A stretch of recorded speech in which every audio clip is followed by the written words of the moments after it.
Magkano ba ang magagastos natin kung kukuha tayo ng student permit? Kasi alam nyo mga kaibigan na ang unang step para magkaroon tayo ng driver's license na katulad dito ay kailangan magkaroon po tayo ng student permit. Lahat po ay dadaan sa student permit. So, ano ba yung mga dapat nating tandaan kapag kukuha tayo ng student permit?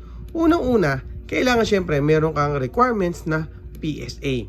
Ito po ang isa sa mga requirements para makakuha po tayo ng student permit. PSA po yan. And then, kung may PSA ka na po, dapat kumuha ka ng TDC. Ito po yung theoretical driving course na tumatagal po ng 2 days po yan mga kaibigan. Yung presyo naman niya is nagkakahalaga po yan ng 1,000 pesos. So, meron namang driving school na Sabado at Linggo ginagawa yung mga TDC na yan. Kaya maghanap na lang po kayo ng mga driving school na malapit sa inyo na accredited po ni LTO para po kumuha ng TDC.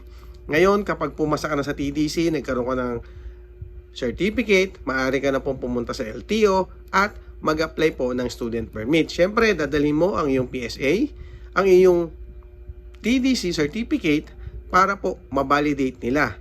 Kapag na-validate na po nila, maaari tayong magbayad ng 250 pesos para po sa student permit. At yung medical naman po is nagkakahalaga po ito ng 500 to 600 pesos. So, yun lang po yung magagastos natin kapag po tayo ay kumuha ng student permit.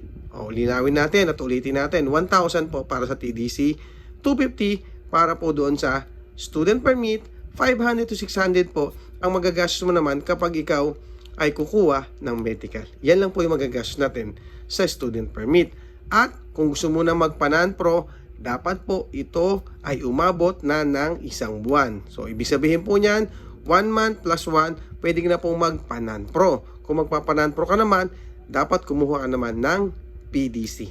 Okay? So, yun lang mga kaibigan na mabilis lang sa susunod na video naman natin paano naman kumuha ng non-professional driver's license.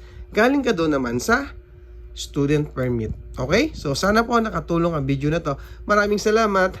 Bye! Thank you!